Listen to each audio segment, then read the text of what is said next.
picture you're about to see is the first cinematic study of the preparation, arrival, and establishment of permanent cover for secret agents.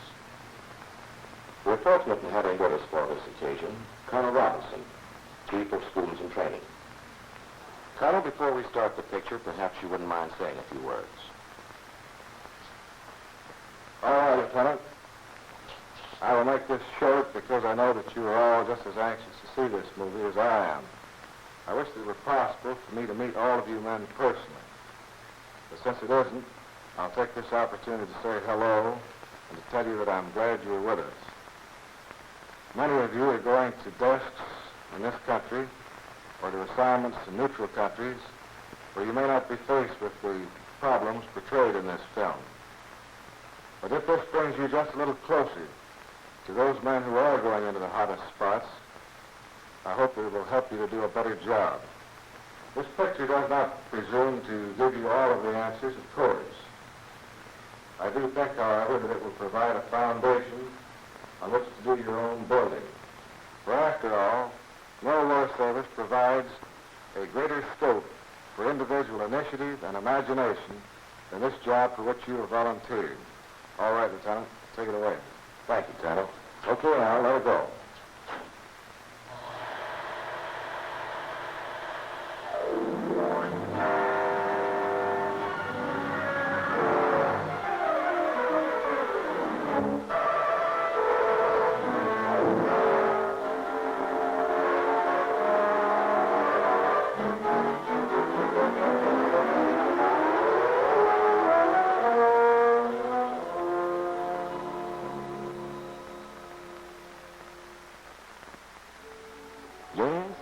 This is an undercover agent.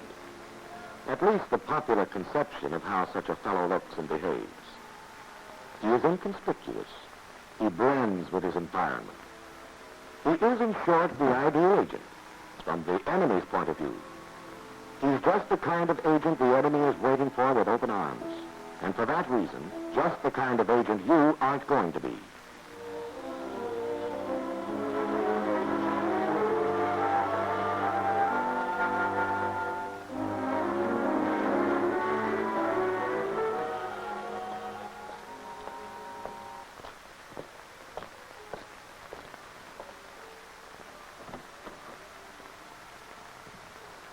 Student now?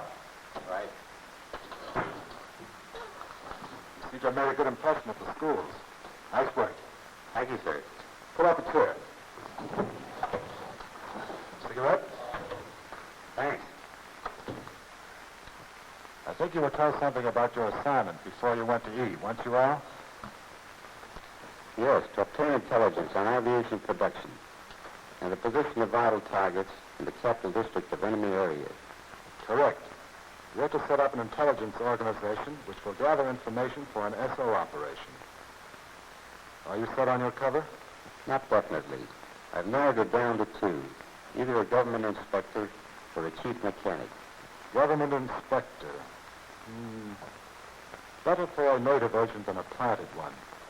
And these days, when enemy area is using every available man under 50 in the Army, people might wonder what special pull you had.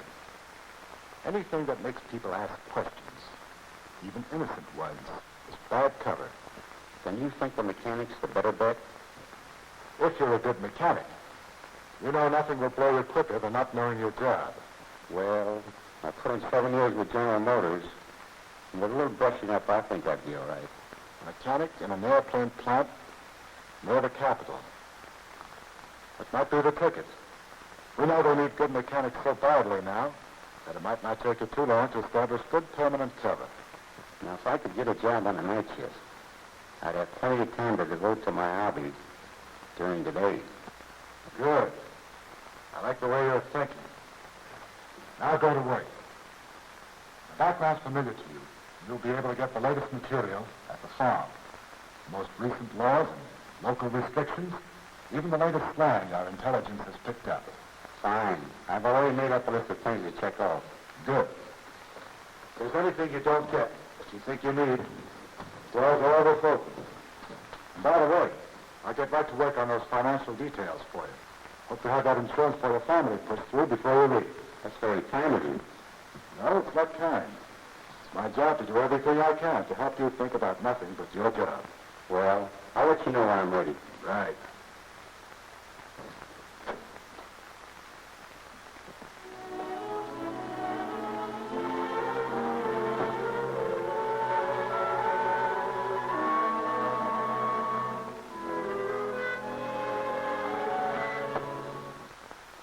Good morning. Morning. I'm Student Charles. Roy, eh? Pretty good cover. Thank you. Sit down. You're going over your evaluation from the schools. Oh, that stuff. I spent enough time on the other side to know my way around. That's what you told him I do. You have to get your pants off at the Thursday night round table. If they set me down in a real spot, it'd be another story. We're considering you for a real spot. We're trying to establish a man in one of enemy areas' chief seaports to observe the naval concentration there and to find out whether or not there's a submarine base in that vicinity. Now, you could do it if you went in with the right attitude. Look, if you think I've got the ability, don't worry about my attitude. Which port is it? El Porto. El Porto. My old stamping grounds. I could draw that coast with my eyes closed. Well, this job calls for you going in with your eyes open. Now, you know the locale all right. But that isn't enough to get by. Now, think it over and come back when you're ready to talk cover. I'm ready now. El Porto, let me see. I've got it. A fishing boat skipper. I've raced around there enough to know the channels by heart. Fishing has possibilities. And we have a lot of contacts with fishermen around there, who could probably take care of you. But it's all set. No, it's just something to consider now. If it doesn't hurt your feelings, we'd like to bust you from skipper to an ordinary seaman. Every skipper is known to the shore patrol there, but if you were just a member of the crew, like the thousands of in every seaport, you might get by with it. Get by with it. I talk the language like a native. I know those waters better than most natives. How can I miss? Very easily. By going on like you've been going, by knowing all the answers before you even think of the questions. Now, we'll give you all the dope you require about this El Porto area, but just don't read it. Absorb it. Okay, if you want to waste time. But I tell you, I know El Porto like a book. Perhaps the enemy has added a couple of chapters since you've left. All right, sir.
Set on your story, eh?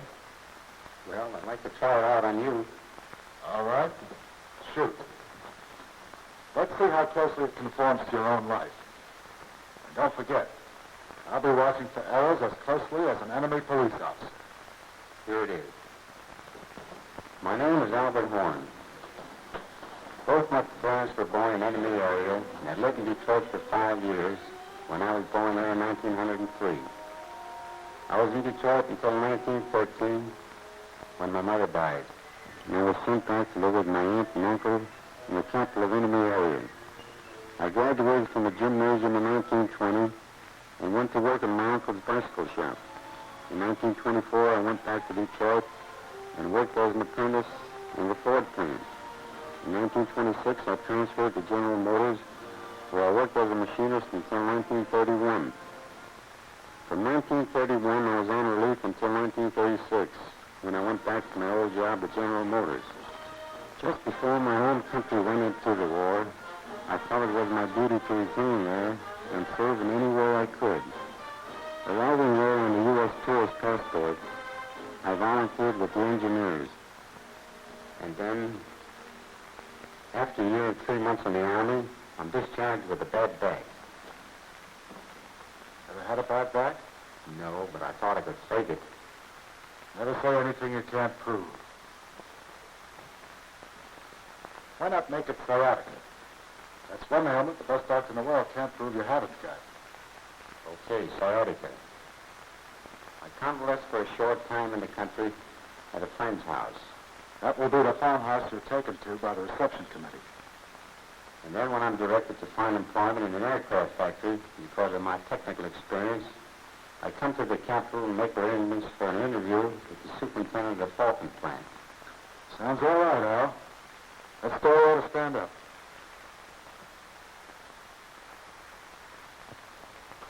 It's a little glib, perhaps, but it isn't bad. Now, you talk a good fisherman. Now we've got to learn to be a good fisherman.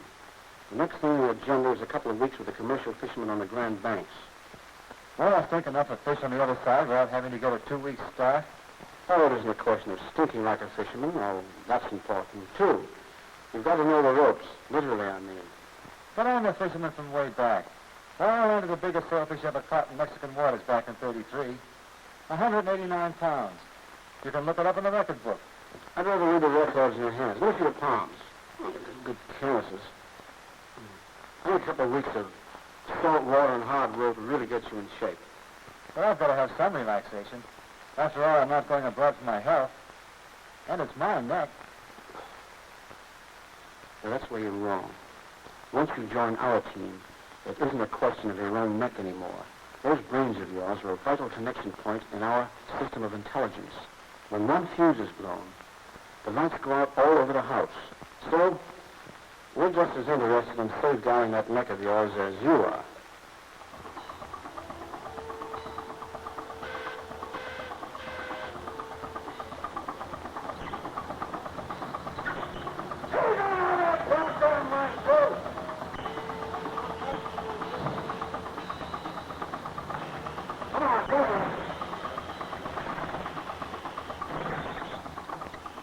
Whether you're checked before you leave or on the other side, the principle is always the same.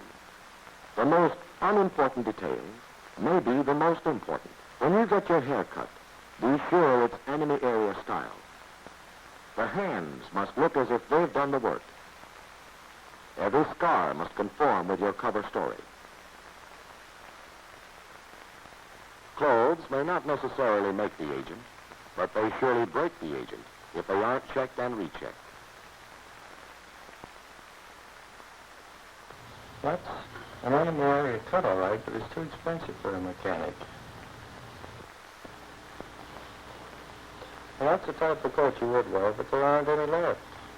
That's right. The Army got all the heavy coats in the last winter drive. How about that one? I don't think this raincoat would be better. Every piece of clothing is examined for the right labels, the right laundry marks, the proper amount of wear and tear. Every toilet article examined minutely. How about this razor? We use straight razors over there now because of the shortage of blades.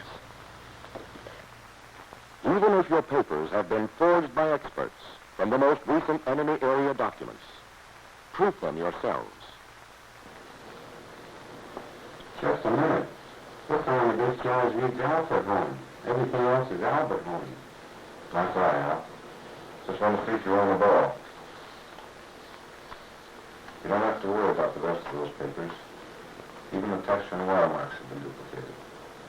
Just as important as your official papers, and more subtle to select, are your casual effects, the odds and ends you happen to have with you that may be more convincing to the enemy area police than your identification and travel permit.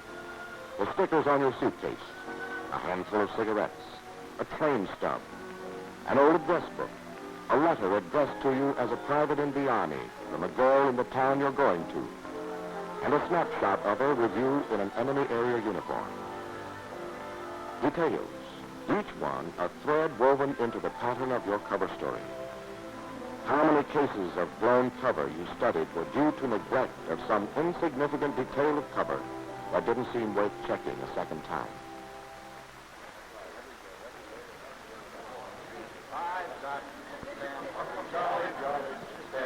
I've got 6 pence to last me all my life. I've got a 2 to spend and 2 to learn and 2 to take home. This is German Agent X.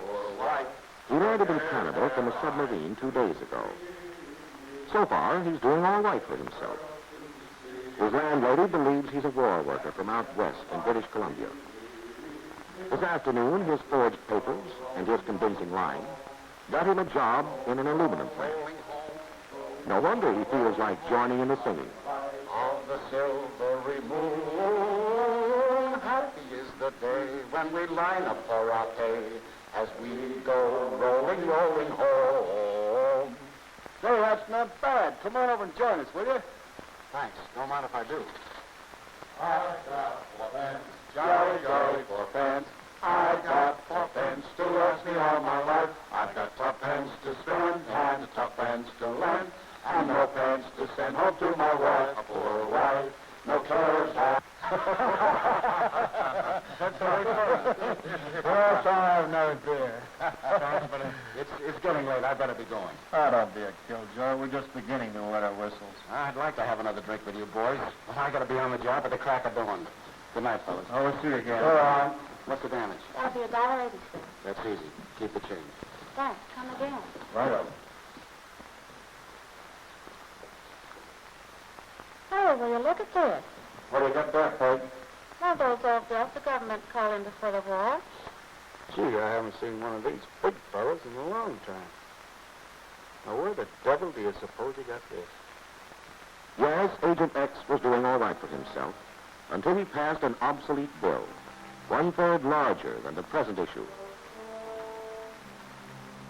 Months of preparation were nullified by insufficient attention to what seemed like an insignificant detail. Carelessness, conspicuousness, blown cover. That's the fatal triple play that put German Agent X out of the game.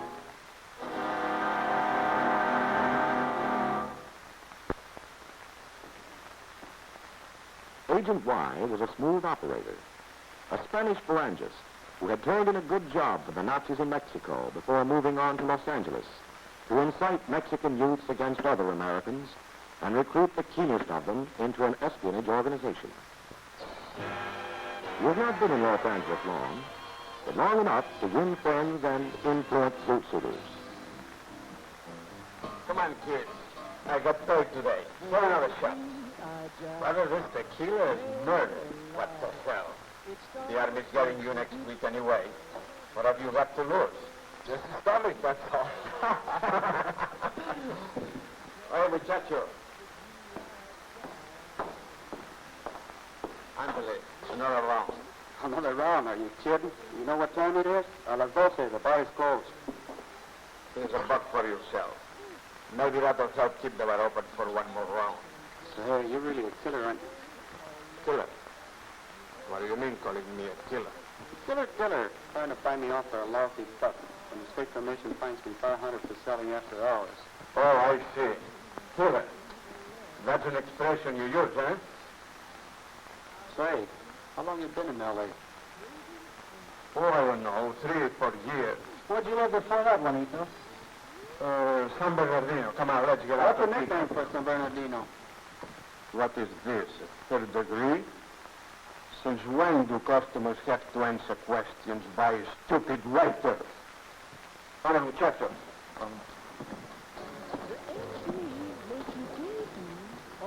Everyone who lives there knows the nickname of San Bernardino, brother. San Bernardino. Anybody that never heard of it, killer. The waiter was anti-phalangist, an anti-Nazi. From that moment on, he kept his eyes on Senior Y. he began to notice other idiomatic slips. When his suspicions were passed over to the authorities, they were quickly confirmed. And the enemy lost a clever agent, but not quite clever enough to remember that even details of slang are a necessary part of his cover equipment. What firm did you say you worked for in Copenhagen? Helsingfors Dairy Company. And what is your exact position with this company? I'm the assistant foreign branch manager in Germany. British Agent Z has made repeated trips to Germany under convincing commercial cover. Even when he was picked up for making a somewhat suspicious call to Copenhagen, his story was unshaken. And the way he was presenting it was even beginning to influence the expert interrogators of the SS. Christian Dairies Incorporated. And what is the address of this company in Copenhagen? Gentlemen, I'd be very glad to answer your questions all day. But I have a good many business details to complete before leaving your city, and I'm quite sure you have many more important things to do. One moment, please. We are not interested in persecuting Danes. Security police is not an organization of persecution. It is an organization that protects you against the enemies of the state. You are guilty, you will not escape us. If you are, and you say you are, you have nothing to fear from us. And I have your permission to leave? Yes, you may go. Thank you. Pardon me, Captain.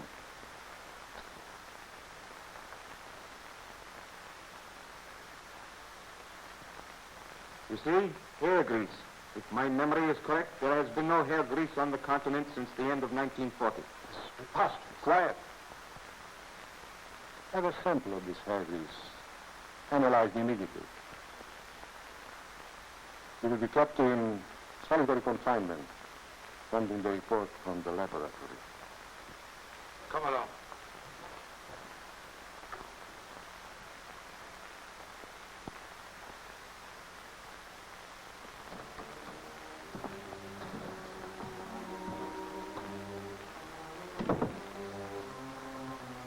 So you have not been in England since 1938, eh? Then how do you account for the fact that this hair grease is a British product which has been applied? A first-rate cover story, and an excellent man, destroyed by a few drops of hairdressing, thoughtlessly rubbed into his hair during his last trip to England a few days before. Months of training, final weeks of thorough briefing, and our agents are ready for the second leg of their journey, on to base country. Charles in a heavy bomber under temporary military cover, while Al crosses as a private on a common transport. In a fashionable apartment in a base country capital, Al locates his desk. You seem pretty well prepared on the whole. You'll have a final briefing as soon as you lose your sea legs. Thank you. We picked up some of the latest changes in enemy area regulations that may alter your documentation a little. I wish they'd quit making new regulations every day. I'd sleep better. Well, from their point of view, they think they're being very clever. They keep changing the rules every 5 minutes. A newcomer can't stay hidden very long, theoretically. But we found that by keeping our eyes open and using our heads, we can beat that game. For instance, don't go into a strange bar and order the first thing that pops into your head. Your favorite poison may be on the verboten list that day. Look around and see what the others are drinking. Then if you're stuck, appear undecided so long that the waiter will suggest something for you. Mm-hmm. Just remember, this is no suicide mission. It's a 24-hour-a-day job with the odds all in your favor. And to make sure of that, I always tell my men to take out life insurance. I think that's been taken care of back in the... No, I mean your own personal life insurance. By leaving open some avenue of escape in case things get too hot for you. Study your means of exfiltration just as carefully as infiltration. I've known men who were expert drivers in first, second, and high, but who never knew how to go into reverse. Don't worry. I'm not the hero type. Good. But just how do you go about leaving this avenue of escape? Well, in the first place, have a cover story ready for that emergency exit. As soon as possible, hide a cache of money somewhere. And when you start building your organization, keep contacts whose only function is to help your getaway. In other words, when I buy this ticket to enemy area, you want me to make sure it's a round-trip ticket. In another base country, Charles is concentrating on last-minute details of his infiltration into enemy area.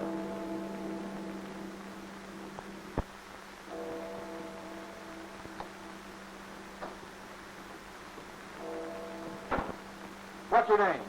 Sanford. Sanford.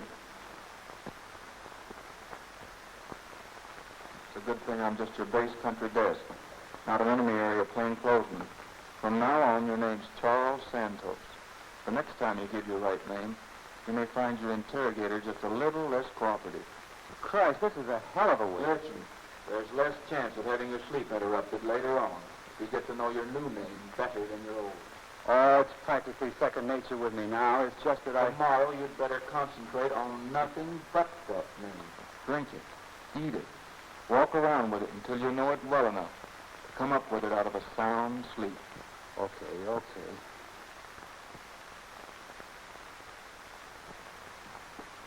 Good night, Charles Santos.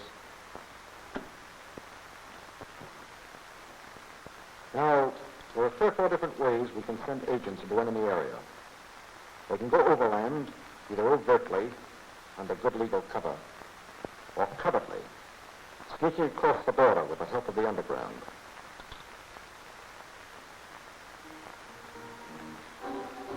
an agent traveling overtly would have to pass as a national from a neutral country under some sort of commercial cover. When you're crossing a border this way, you should not only act as if you have nothing to hide, you should actually have nothing to hide. Don't bring compromising materials or messages through these controls. They can be sent to you more safely by other methods once you're established in enemy area. If you're crossing the border covertly, as thousands are doing in Europe these days, don't carry a map with you. It's unhealthy. Unless you carry it in your own head. Memorize the principal landmarks and the basic topography of the area you're entering until you can make your own model of the country on the sun table. If a guide is necessary, be sure you check his reliability. Members of the underground are your best bet. Professionals who charge you exorbitant prices are loyal to only one cause, money. The enemy may be just as bright as yours. Borders breed double agents who charge you $1,000 to lead you over the border, and being eminently fair, charge the enemy an equal amount to lead them to you.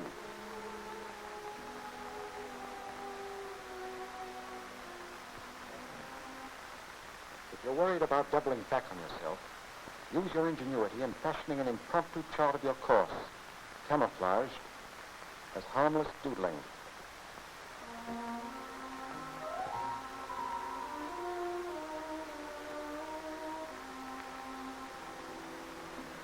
After you've crossed the frontier, don't get overconfident about those border controls. You're in a 24-hour-a-day battle of wits, and the enemy has secret weapons of his own. Keep moving across country by a circuitous route. For the border isn't a black thread across the map. It's a strip at least 15 miles wide, infested with collaborationists, counter-espionage agents, and special police. Human landmines hidden among the native population to blast your cover. And finally, when you reach a town far enough inland, don't enter it from the border side. Circle around it and enter it from the other side, as if you were coming from the interior. But as I understood it, I was going in by plane. Yes. In your case, it will be safer and faster to drop you by parachute. We, like our men, do have a good working knowledge of other methods of penetration. How about these plane landings I've heard of? Naturally, when we Have a feel that we can land down safely without being discovered. It's more efficient. We can pick up an outgoing agent at the same time, for instance. But the only place we can land down safely now is guerrilla territory. How low is this plane going to be when I jump? Maybe it'd be a good idea for you to sit down with a pilot who's going to fly you in. We'll give you the dope on just how it's going to be.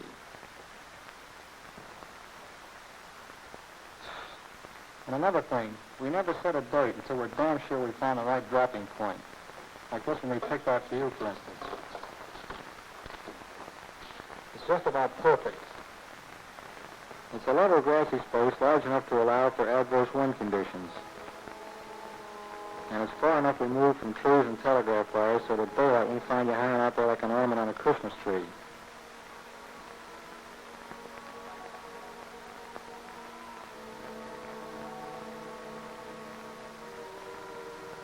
It's 15 miles to the nearest anti-aircraft setup, and my buddies will trade a little diversion over there to keep their minds off us until we've set you down. There's a river running closely that I can follow practically all the way in, and a couple of little lakes on the other side that make pretty good landmarks to help me spot the place in the moonlight. About a mile away from the dropping point, there's a safe house, owned by a peasant working with us. The liaison chief will be there waiting for you.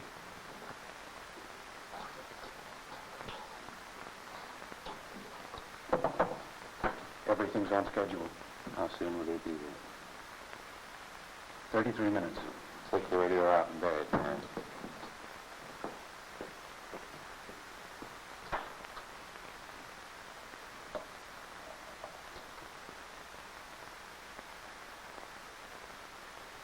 The container being dropped with Al was bulky evidence of Al's arrival, unless it can be buried deep enough and fast enough.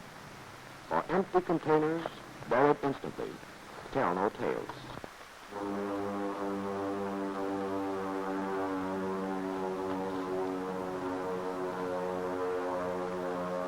Right on time. Let's go.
Any broken bones? No, I think I made it all in one piece. Our friend's farm is up the hill there, just about a mile. I'll show you the way. What about my gears? Don't worry, the boys will take care of it. Fine, let's go.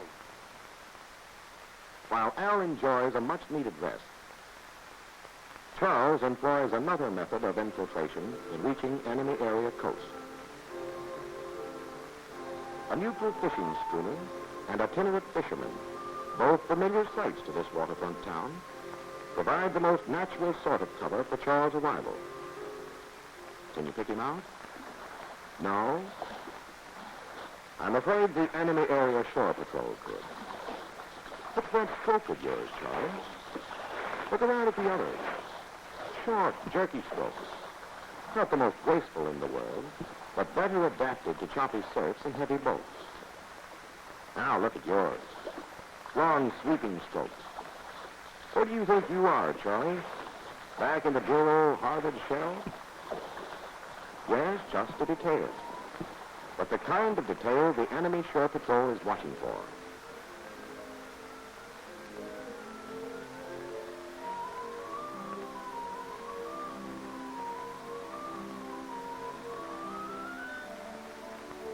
Wait a minute there, Charles. How about that knot? Don't tell me you've forgotten the fishermen here have their own particular method of tying up a boat. Keep your eyes open and your mind open, Charles.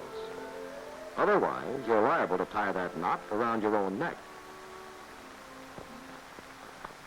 As soon as curfew is lifted, Al hits the road to the nearest railway terminal. Ask him where he's coming from, and he'd say, From the farm where I was convalescing after I was evacuated from the bombed city of Coburg. and where was he going? To Enemy Town to visit my fiancée and try to get a part-time job until I'm strong enough to get into a war plan.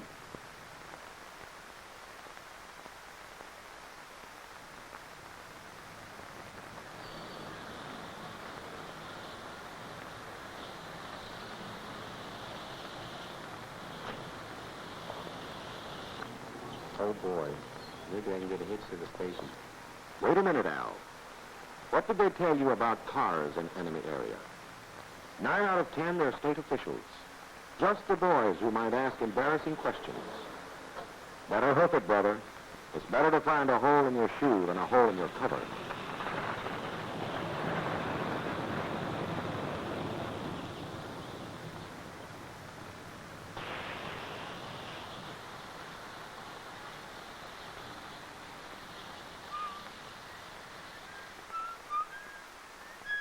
That's right, whistle.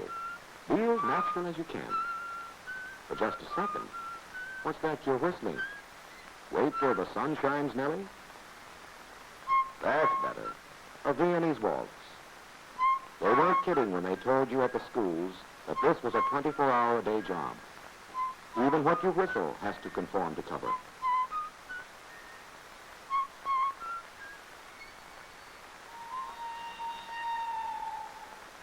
So far, so good, Al. You're not taking the bus because the police are watching the buses pretty carefully these days. Instead, as soon as enemy area restrictions allow daylight travel, you've located the first rural station in the opposite direction from the dropping point.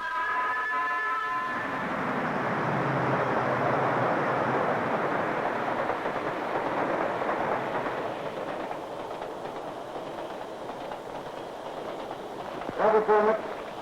Let's see your travel permit.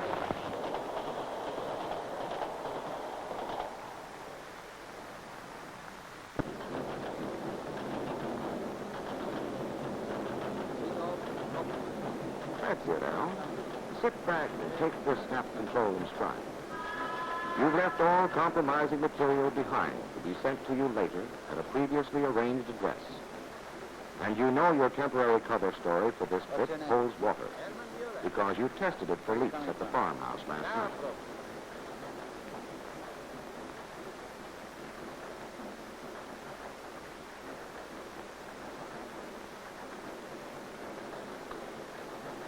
What's your name? Albert Horn. Where are you coming from? The farm near Coburg? A farm, huh? You don't look like a farmer. I'm not. I was evacuated after being bombed out of the hospital in Coburg. Oh. Where are you headed? Enemy town? Sorry to ask you so many questions, but an unidentified plane flew over the neighborhood last night, and we can't take any chances. Why are you going to Enemy Town? I can show you.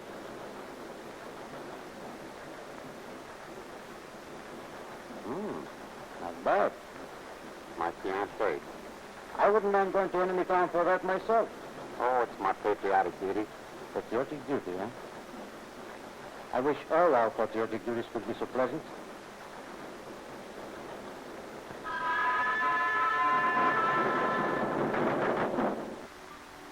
In enemy town, halfway between the dropping point and the capital, Al heads for the address he was given by the liaison chief.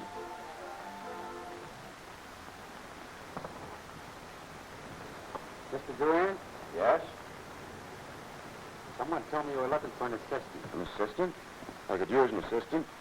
How much experience have you had? I was a mechanic in the Army, 2 years in the tank corps, Good. I've been looking for a man with your kind of training. and I'm your man.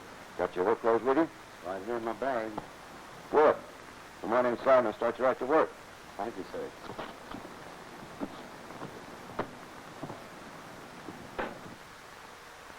Over the noise of the machines, Durand gives Al the necessary instructions for the last leg of his journey to the capital.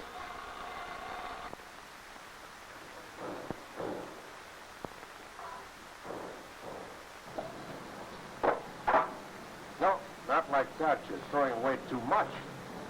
Nowadays, they take 4/5 of our catch. So we use this for chowder. The foreman sees you throwing this away, and they wonder where you water when he warned you about it 4 weeks ago. Oh, I was just telling him I was out of town that day for my old lady's funeral. I can see you're a very brave man. If you don't mind my saying so, you're too spirited. Look at these fellas around you. You're half dead with hunger and sadness.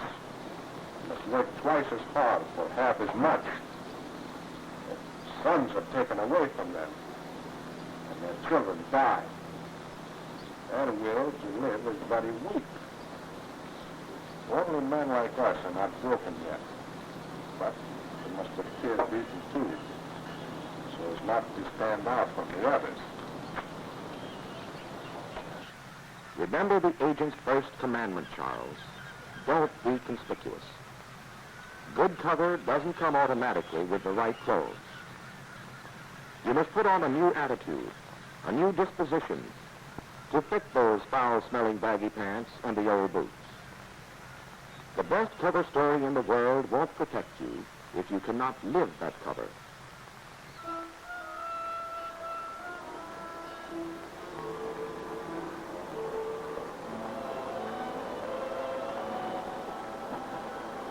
Now that Al has stayed with his friend in enemy town long enough to build up his recent past, he's ready to establish himself in the capital of the enemy area.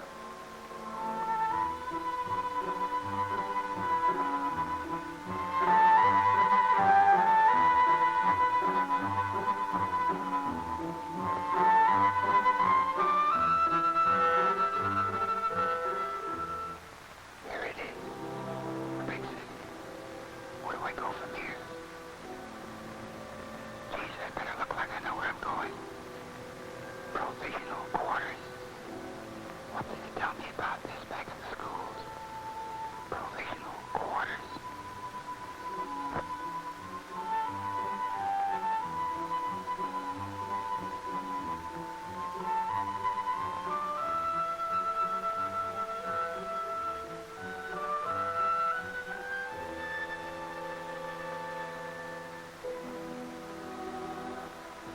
A big hotel.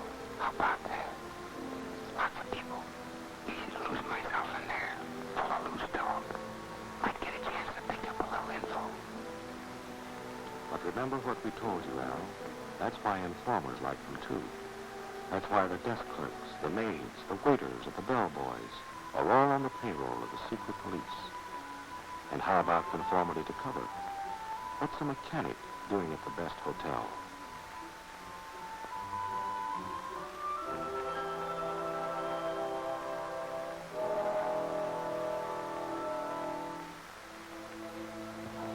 Paying guests with a family. That's a possibility. The sort of thing a fellow like me might look for after being laid out. And if the family turned out to be sympathetic. Boarding with a family is a good idea, if you know the family. If they're overly suspicious, it's too easy for them to keep tabs on you. And if they're overly friendly, they might restrict your movements too much. No, better keep on going, Al. But keep it in mind when you're ready for permanent quarters. A lodging house. That's the sort of place a mechanic might go. And there's too many of them down for the cops to check them all. I'm running a respectable house out here. So you know that. I'm bringing that cousin right upstairs. Get that talkative landlady, Al. She'll be watching you like a hawk. No matter how discreet you are, she'll find something to talk about. The very idea. I gave him a piece of my mind, I did.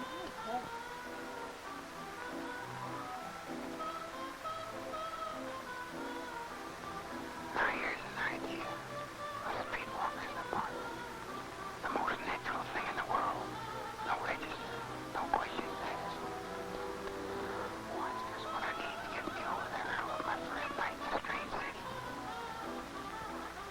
Sorry to spoil your fun, Al, but remember, every prostitute's an informer or a potential informer. And that's a good reason for staying out of brothels, too. Plus the fact that l'amour is constantly being interrupted by snap controls. How about this? Might be something to tide me over. The migratory clientele. Sailors coming and going at all hours.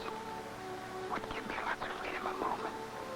But the merchant marines are breeding ground of political resistance, attracting agent provocateurs and snap controls.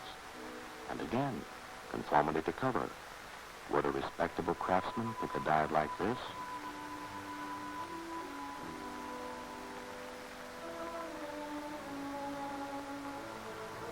A medium-sized hotel. Not important enough to be headquarters for a secret police. Not so small that I'll be watched too closely. Just about the right size for my economic status. This may do the trick. You can't find perfect security anywhere in town now. This is probably your safest bet for the first few days. So you might as well go in and get some shut-eye. Meanwhile, we'll take a swing over to the coast and see how old friend Charles is getting along. Charles was supposed to spend 2 or 3 weeks in the fishing village where he landed, building up his recent catch, before working his way up the coast toward El Porto. But 2 or 3 weeks to the average agent is just 2 or 3 days to Charles. After all, he's a fast worker. How about letting me walk you home after work? Some other time, maybe. When my boyfriend gets shipped out again. He's over there now. In the corner.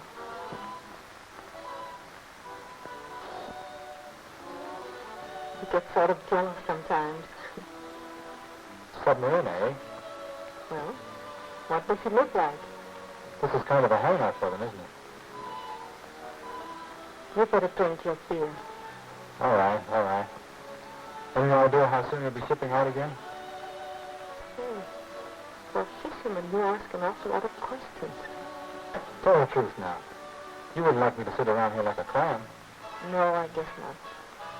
I get kind of tired looking at these fishermen hanging around here like a lot of sour apples. But you're sort of different. Oh, I better get back to my sailor now. He's got his eye on me.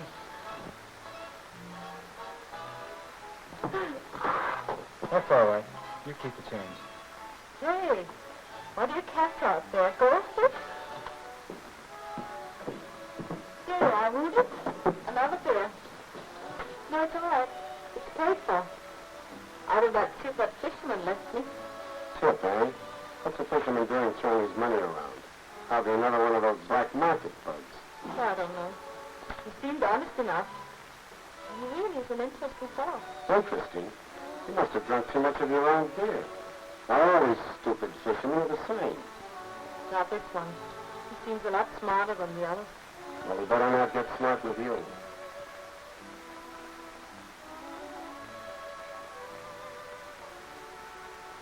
Boy meets girl. If this were a Hollywood movie, that would be the beginning. But here in enemy area, it's much more likely to be the end.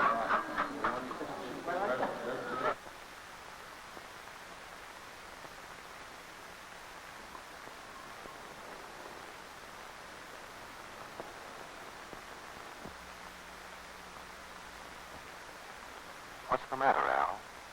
Have a bad night? Getting jittery? Don't let it get you down. Sooner or later, it happens to the best of them. You can handle it.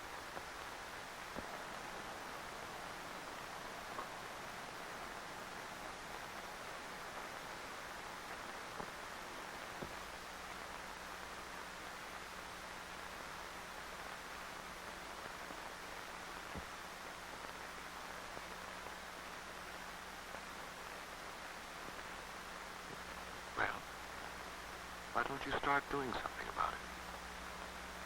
Nobody around here stays in his room all day unless he's sick or scared.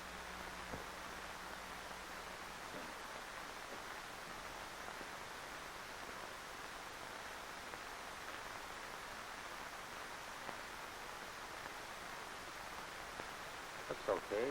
Guess I'll go out and have a look around.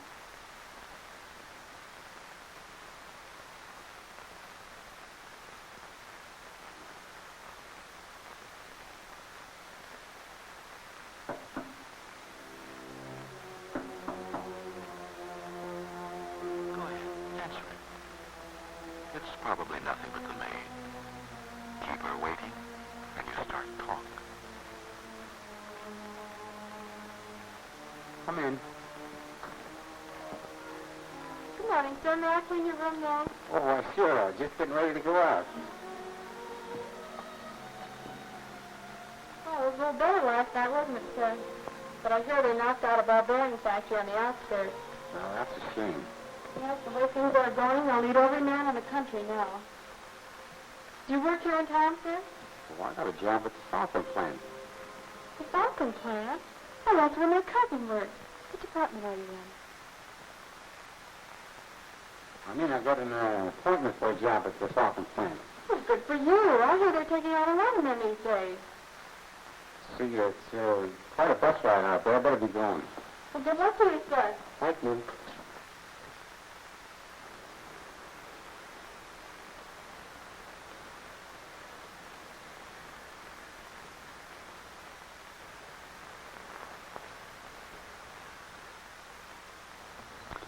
Wonder if they see anything strange about me.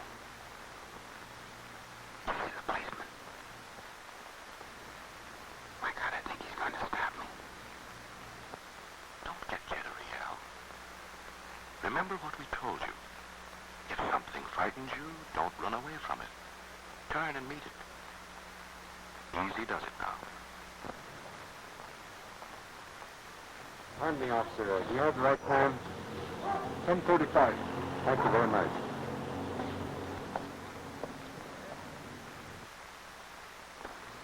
Now, what's so hard about that? My first morning in town and a cop beats out of my hand. Why, I'll be operating before I know it.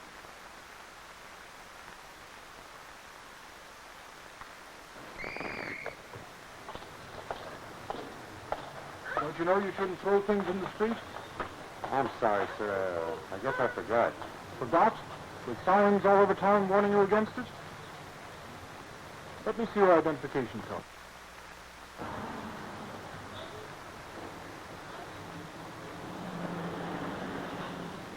Pick it up.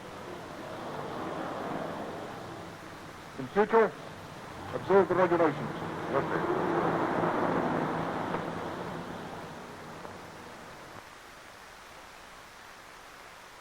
Operating before you know it. Blown before you know it, you mean? That's right, Al. An overconfident agent doesn't have to look for trouble. He'll find it just as surely as Student Charles.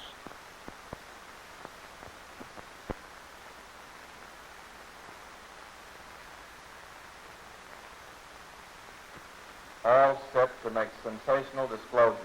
The goddamn idiot, what the hell is he trying to do? Show off? Al Porter's a pretty vital spot. He ought to have his brains examined. If he has any left after the enemy secret police get through with him.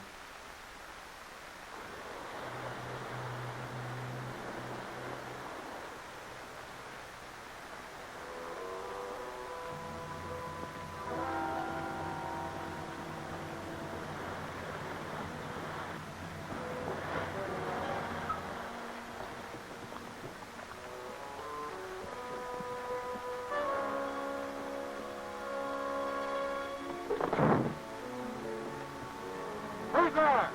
Give a password. Who's there?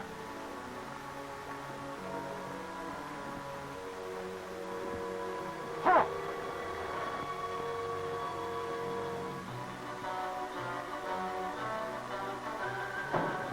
Halt!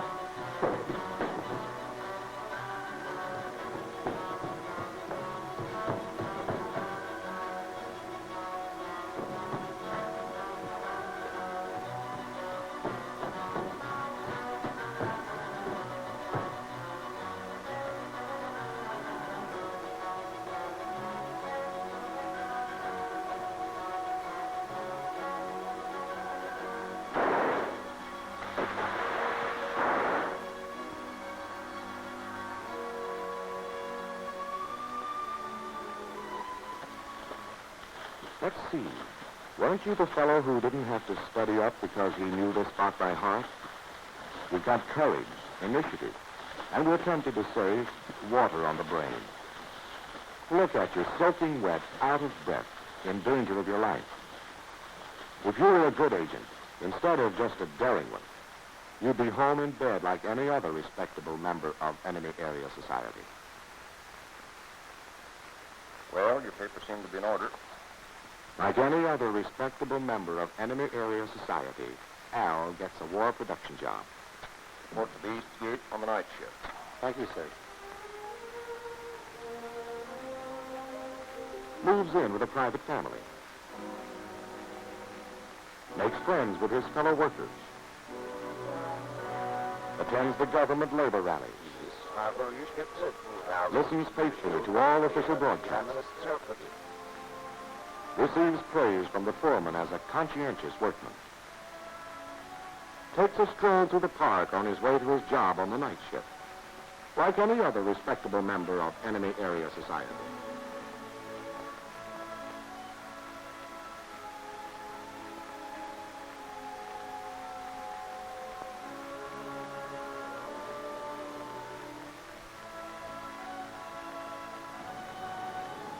Mind if I look at your paper? Help yourself. Thanks.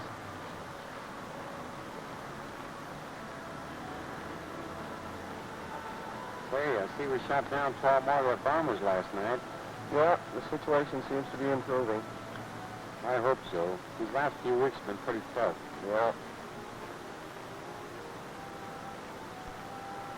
Want to take a look at the sport page? Thanks.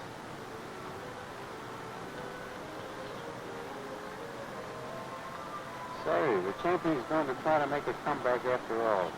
I thought he was all finished after they shot him down on the eastern front. Just a couple of enemy area citizens having a harmless conversation on a park bench. At least that's the way it looks to passers-by. But this casual conversation covers the first meeting between our agent and the cutout, who will carry his first message to the WT man to be radioed from enemy area.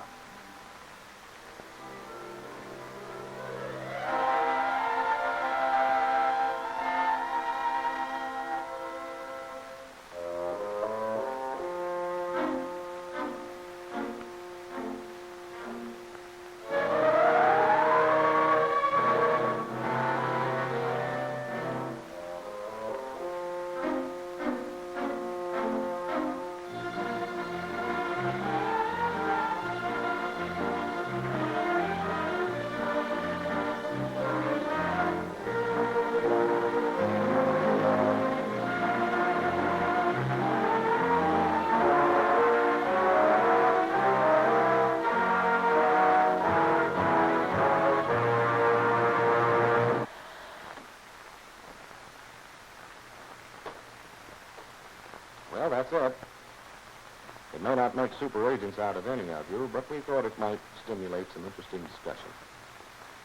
Its main value, it seems to me, is in orienting you toward the type of work you will be doing.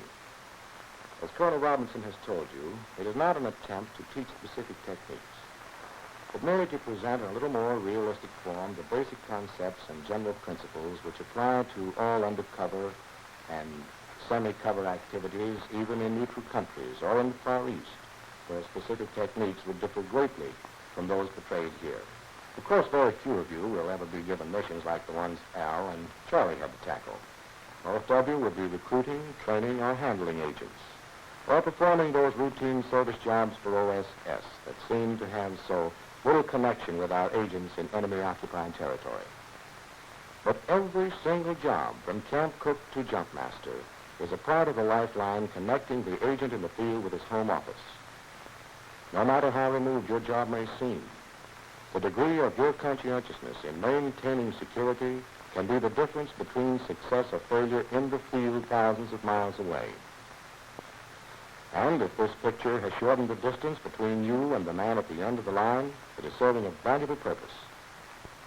But regardless of where you fit into the picture, this film, despite its entertainment value, is really a textbook in disguise. And the value of any textbook is your ability to digest the material to where it is something not merely memorized, but actually transfused into your own thought processes. An analytic discussion of this picture will undoubtedly crystallize and develop many points that had to be skimmed over in a film as general as this. The first question that came to my mind, for instance, was whether the desk man was right in sending Charles to El Porto in the first place. He'd probably justify his decision by maintaining that Charlie's thorough knowledge of the area and his subjective motivation for the job outweighed his personal shortcomings. Or you might, in running this picture again, test yourself for observation of this. Did you notice, for instance, in the scene where Al was sweating it out in the hotel room that first morning in the capital, that he rubbed out in the ashtray a cigarette that had only been half smoked? Well, in a country where cigarettes have become a scarce and precious commodity, wouldn't this wastefulness make him conspicuous? Well, that gives you an idea of some of the things that you and your other instructors can kick around. And each time you see this picture, I think you will find it more instructive and more provocative. All right, now you've got the floor.